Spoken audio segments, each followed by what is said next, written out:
आज आपल्या दत्त जयंतीच्या कार्यक्रमानिमित्त उपस्थित सर्वच मी का फार आपला वेळ घालणार नाही आणि फार बोलणार नाही, पण आध्यात्मिक धार्मिक हे काम ज्या भागामध्ये जास्त चालतं ते म्हणजे आपला प्रभाग आहे. आणि त्याचं मुख्य कारणच की याला जबाबदार म्हणून आपण सर्व इथं धार्मिक महाराज मंडळी असतील किंवा महिला असतील किंवा सर्वच जे धर्माबद्दल आदर असणारे किंवा आपली संस्कृती टिकवण्यासाठी मनापासून इच्छा असणारे सर्वांच्याच कार्यामुळं आपल्याला ते शक्य होत आहे. आणि आध्यात्मिक आणि धार्मिक माणूस जर असला तर 100% घरामध्ये सुद्धा आपली पुढची पिढी ही चांगली घडण्यास मदत होती. याची परिस्थिती ज्याला त्याला आपल्या वागण्यातून किंवा आपल्या कुटुंबासमोर जे चाललंय त्याच्यातून दिसत असते.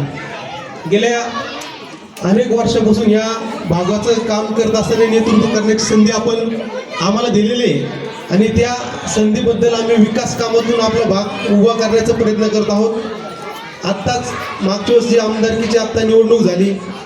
ती निवडणूक झाल्यानंतर मला एक आनंद आहे की प्रभाग क्रमांक आपला 1 आणि त्यातल्या त्यात आपला संपूर्ण ढवणवस्ती परिसर महाराज या संपूर्ण भागामधून आमदार संग्राम भाया यांना मोठं मताधिक्य या ठिकाणी आपल्याकडून मिळालं आहे.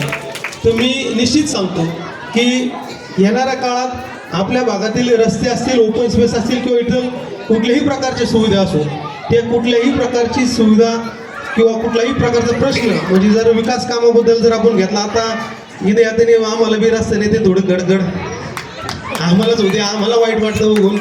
पण पुढच्या दत्त जयंतीच्या ते सगळं झालेलं असेल या ठिकाणी मी असं तुम्हाला जाहीररित्या सांगतो की जेणेकरून आपल्या भागाचा विकास करणं हे आमची काम आहे आणि ती संधी तुमच्यामुळे प्राप्त आहे. त्याबद्दल मी तुमचे पुन्हा एकदा आभार मानतो आणि असाच आध्यात्मिक धार्मिक कार्यक्रम आपण सातत्याने या ठिकाणी या प्रांगणात घेत राहू अशी मी या ठिकाणी आशा इच्छा व्यक्त करतो. धन्यवाद.